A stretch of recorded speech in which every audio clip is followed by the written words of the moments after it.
Bolillos are probably the number 2 carb eaten all over Mexico just after corn tortillas. They are the best and most delicious, fluffy and airy rolls that you will ever have tasted.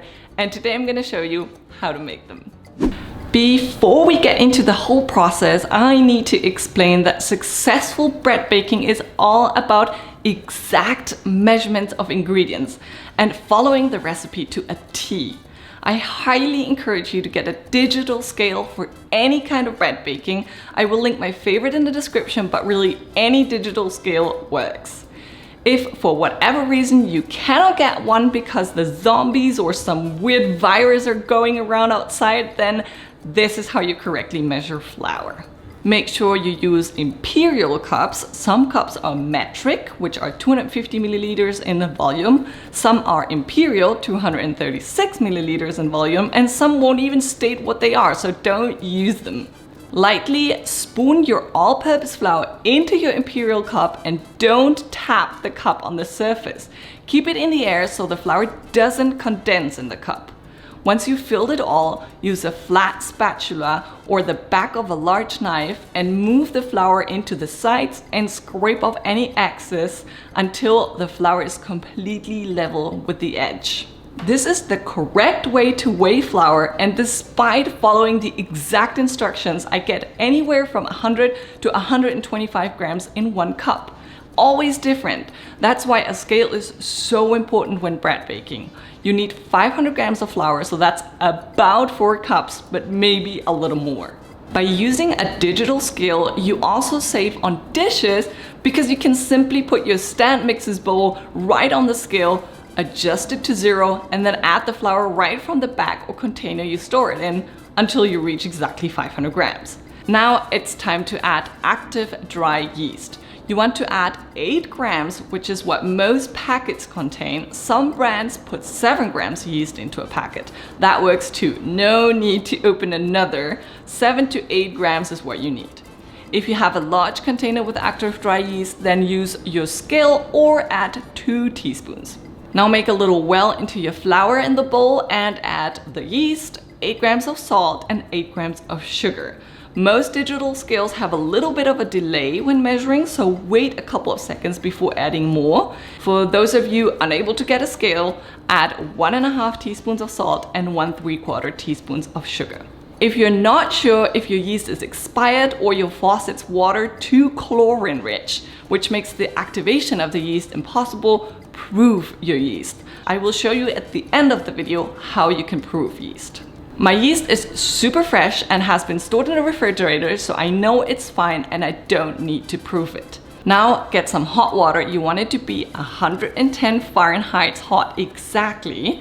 Use a meat thermometer to ensure the right temperature. This is very important because if the water is too hot, you kill your yeast, and if it's too cold, the first rise can take many hours. Now add 350 milliliters, that's 1.5 cups, of that 110 Fahrenheit hot water to your flour and attach the dough hook to your stand mixer. Knead the dough for at least 15 minutes, 20 minutes is even better. You can knead it by hand, but it's a really hard job because it's a high water, sticky dough. I recommend kneading it for at least 25 minutes if you're using your hands to achieve the same texture as the mixer. You want the dough to be very elastic, but just a tiny little bit sticky.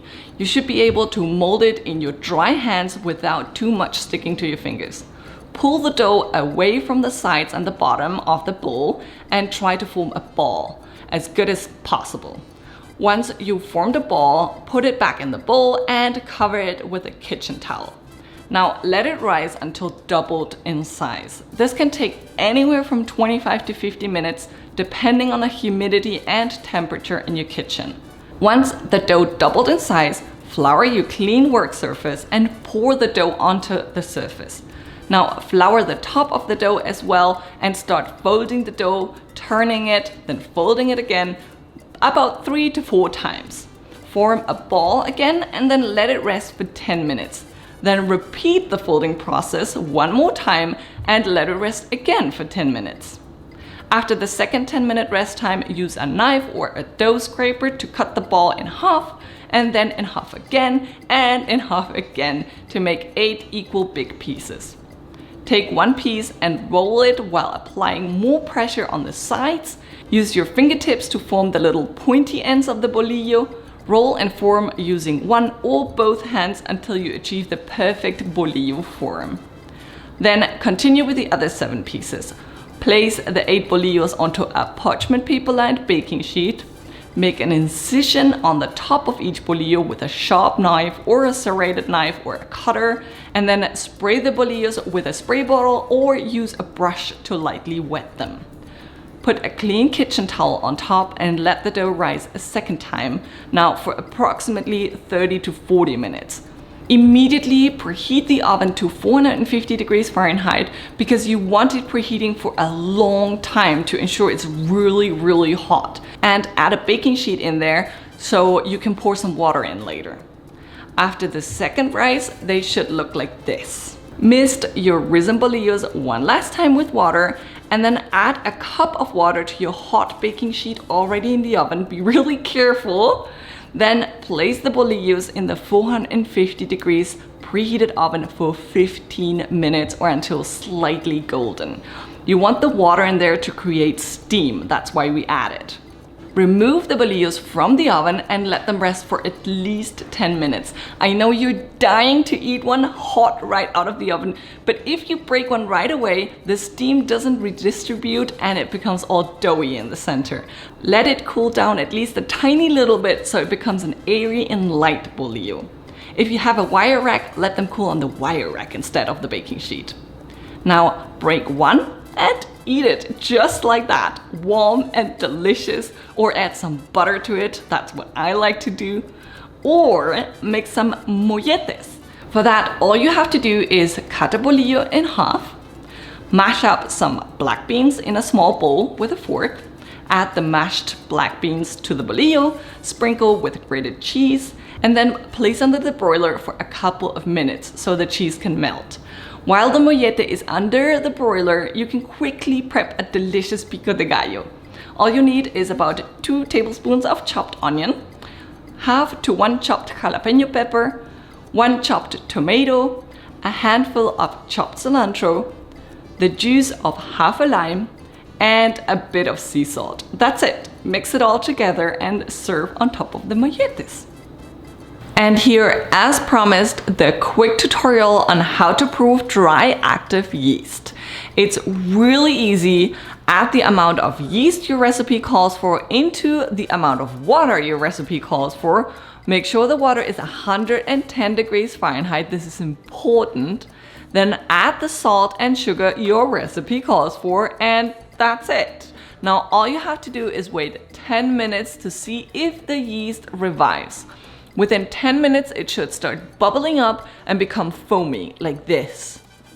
If it does, use it for your recipe, and if it does not, then try again. Your dough will not rise if it doesn't look like this. In the blog post, I go into the details of all the reasons the yeast is either dead or not reviving. I hope you enjoyed this video. If you're gonna give these bolillos or maybe even molletes a try, please don't forget to snap a picture and show me. I love seeing when you make any of my recipes. Don't forget to subscribe to my channel so you don't miss any more recipes like this one. And before you go, please check out this recipe.